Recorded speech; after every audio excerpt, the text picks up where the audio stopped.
ఉపాధి హామీ చట్టం 2005లో వచ్చింది.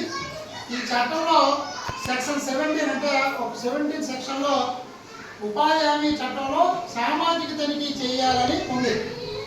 దానికోసమే ప్రతి సంవత్సరం కూడా ఉపాధి హామీ చేసిన పనులపైన సామాజిక తనిఖీ నిమిత్తం మేము రావడం జరుగుతుంది.